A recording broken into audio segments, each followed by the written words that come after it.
Kaibigan, welcome back again. Pauwi na ako ng bahay. At nandito pa rin ako sa may naunang video nito. Hindi ko alam kung mauna ito o yung about the Barbero, Kalapate, at yung pagbibisikleta ko para pick upin yung parts na kakailanganin ko para i-tune up ang Impala ni Mrs. T. Ngayon pauwi na ako, sabi ko, itatabi ko muna ang aking bisikleta at ilalapit ko sa skid steer na nakita ko. Dahil last year ang ginawa ko ay nag-video ko tungkol dito. Hindi ko na matandaan ko ng mga mainly about snow removal at yung pagtatapos niya. At ngayon, papakita ko muli sa inyo. Kaya hindi ko na alam ang buong sinabi ko doon, pero about snow removal, so may idea ako a little bit. Ito, papakita ko muli sa inyo. At ito siya. Ang kwento ko nito, dito ako nakatindig.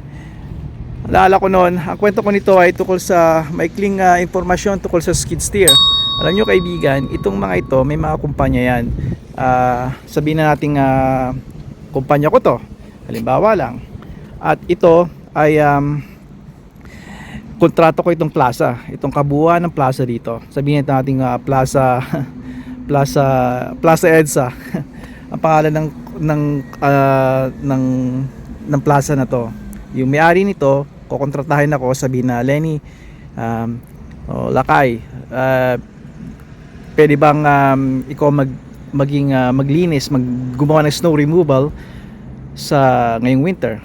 Ngayon, maraming mga, I'll make this quick, hindi lahat masasabi ko at marami ako may skip.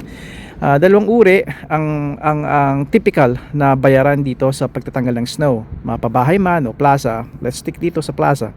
Sa plaza na to, either tumawag ang may-ari at sabihin na, you know what, may bagyo, show up, clean our parking lot space, ayusin nyo, at babayaran per visit yun. At typical noon, kung maliit na plaza, you're looking about, ilang few $100 hanggang sa per visit yun, hanggang sa pagmalaking plaza, maybe $1,000 to $1,500, depende sa condition nga kung saan yung pag medyo masikip at mahirap kahit malaki at tricky yung pagtatapon ng snow kung saan idadump. Typically nilalagay nila sa malapit sa may drainage para pag natunaw hindi babahain at yung sinasalang-alang din yung pag slope.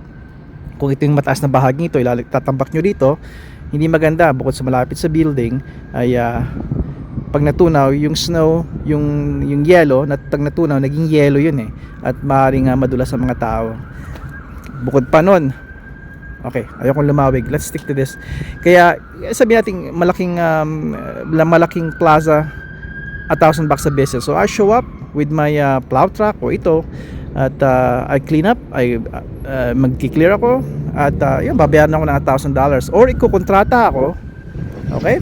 Kung ikukontrata ako, habang pakyawan ng tinatawag, okay Lakay, buong season, winter 25-26 nandito ka, kung bahala, make sure na may mapapark ka ng mga tao, makakalakad, hindi kami matatabunan ng snow. Magkano?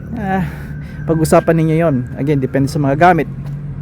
Ang base na we're talking about, depende nga sa laki ng lugar, we're looking about 5,000 buong season or 10,000 buong season or even 20,000 buong season. Kaya hindi ko masabi, pero yun lang kaibigan ay yung serbisyo mo pagtatanggal.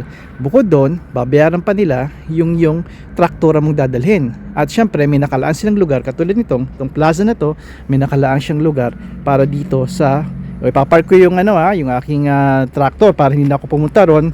Pupunta na lamang yung ako o yung aking kasamahan sa trabaho. They start it up at they start plowing, they start clearing, di ba?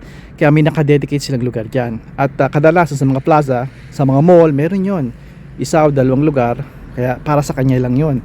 Minsan nga meron silang lagayin din ng mga sand or salt. Kaya at bukod pa doon, babayaran ng re-rent ng plaza syempre ang serbisyo nito. Bukod sa serbisyo ko, babayaran din nila yung equipment ko. May skid steer ako, typically let's say $100 per hour to. Okay? $200 per hour depende nga sa lugar kung gaano ka busy. Yan. Ngayon, syempre, kung ikaw yung may plaza dito, kayo yung may-ari, di ba? Isasalang-alang nyo rin, kailangan nyo ng mga asin. At asin, ibang bayaran na naman yun. Kaya seryoso kaibigan, we're looking about really $30,000-$50,000 mahina yon. Okay, sa dissenting size ng lugar. Kaya seryosong business to kaibigan. Siyempre, kailangan ng mga ito may insurance. Dahil hindi po pwedeng hindi ka magpalakad kung walang insurance. Dahil yun ang the name of the game dito. Kailangan may insurance ka. Kung ano man ang gawin mo, responsable ka. Kailangan magkamali ka, responsibilidad mo yun na itama yun sa pamagitan ng pag-aayos nun. At kadalasan nga involve ang pera pag-aayos. Kaya importante may insurance. Alam niyo yan, karamihan sa inyo nagdadrive. Halos ganoon din ang idea nun. Ganoon talaga. Kaya yun, I hope na cover ko yun ng madali sa crash course, di ba? Kaya sa mga kapwa ko Pilipino, kababayan ko na hindi nyo alam, baka pagdating nyo dito sa Canada or sa US, mahilig kayo dito, baka mag-umpisa kayo mag-shovel sa mga bahay, and then magkaroon kayo ng negosyo, mag-umpisa kayo ng may truck, snow blowers. Hindi nyo alam, baka magkaroon kayo ng malaking kumpanya nito. This takes dedication, kaibigan. Ito ang isa sa mga totoong sagisag, totoong anyo ng blue collar job ng mga tao na pag nagsipag makakamtan nila. Malaki ang pera dito kung malalaman niyo lang ang trade, ang mga trade na ito. Isa ito sa mga solid dahil taon-taon meron tayong snow. Okay kaibigan, marami pa akong hayaan ko to, nadadami pa ito, lalawig. Itong kanyang ito yung natatanggal nga pala bago magpaalam, pwedeng lagyan ng bucket. Okay, itong kanyang plow pwedeng lagyan ng bucket, and I believe ito ay nag-extend, or maybe it's just a scoop. It's a scoop, actually that's a scooper right there, pero pwede rin to. So ito ginagawa niya, pupush niya, napakalakas nito, pupush habang pag malapit ka na sa let's say dito sa isang punto to, example lang to, dito mo ilalagay, dahan-dahan mo itataas yan hanggang mag-build ka. Kaya nakita nyo mga bundok yun dahil dahan-dahan lang binibuild up. Alright? Okay, dito na ako magpapaalam sa inyo kaibigan. Hanggang sa muli, padayon.